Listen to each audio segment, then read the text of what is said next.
कोशिका का संपूर्ण परिचय। कोशिका जीवों की संरचनात्मक और कार्यात्मक इकाई है। सभी जीवित प्राणियों का शरीर कोशिकाओं से बना होता है। कोशिका की खोज रॉबर्ट हुक ने 1665 में की थी। उन्होंने कॉर्क पादप ऊतक के पतले अनुभाग को देखकर कोशिका को पहचाना और उसे सेल नाम दिया।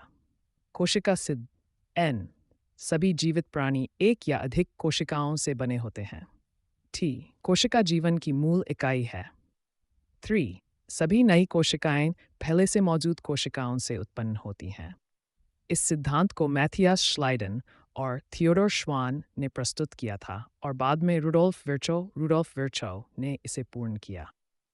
कोशिका के प्रकार टाइप्स ऑफ सेल्स। 1 प्रोकैरियोटिक कोशिका। इनमें केंद्रक न्यूक्लियस नहीं होता। डीएनए एक वृत्ताकार अणु के रूप में होता है। उदाहरण बैक्टीरिया, आर्किया। यूकैरियोटिक कोशिका, यूकैरियोटिक सेल। इनमें सुस्पष्ट केंद्रक होता है। कई झिल्लीबद्ध कोशिकांग होते हैं। उदाहरण पौधों और जानवरों की कोशिकाएं। कोशिका की संरचना स्ट्रक्चर ऑफ सेल। 1 कोशिका झिल्ली, सेल मेम्ब्रेन। इसे प्लाज्मा झिल्ली भी कहते हैं। यह कोशिका के अंदर और बाहर पदार्थों के आवागमन को नियंत्रित करती है। 2 कोशिका भित्ति, सेल वॉल। केवल कवक और बैक्टीरिया में पाई जाती है। यह कोशिका को संरचनात्मक मजबूती देती है। थ्रू साइटोप्लाज्म, यह कोशिका झिल्ली और केंद्र के बीच का पदार्थ है। इसमें सभी कोशिकांग ऑर्गेनेल्स स्थित होते हैं। 4 केंद्रक न्यूक्लियस। यह कोशिका का नियंत्रण केंद्र होता है। इसमें डीएनए होता है जो आनुवंशिक जानकारी को संग्रहीत करता है। 5 माइटोकॉन्ड्रिया। इसे कोशिका का पावर हाउस कहते हैं। यह कोशिका में ऊर्जा एटीपी का उत्पादन करता है।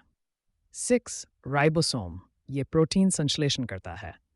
ये कोशिका के अंदर मुक्त या एंडोप्लाज्मिक रेटिकुलम पर स्थित होते हैं।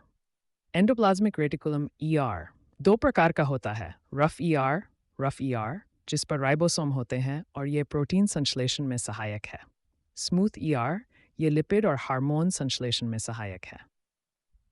गोल्जी निकाय, गोल्जी एप्रेस, ये प्रोटीन और लिपिड को संशोधित करके पैकेजिंग और परिवहन करता है। 9 लाइसोसोम। इसे आत्मघाती थैली भी कहते हैं। यह अवांछनीय पदार्थों को नष्ट करता है। 10 वैक्यूल। पौधों की कोशिकाओं में यह बड़ा होता है और जल तथा पोषक तत्वों का भंडारण करता है। पादप कोशिका और जंतु कोशिका में अंतर। यदि आपको किसी भाग में अधिक जानकारी चाहिए तो बताइए।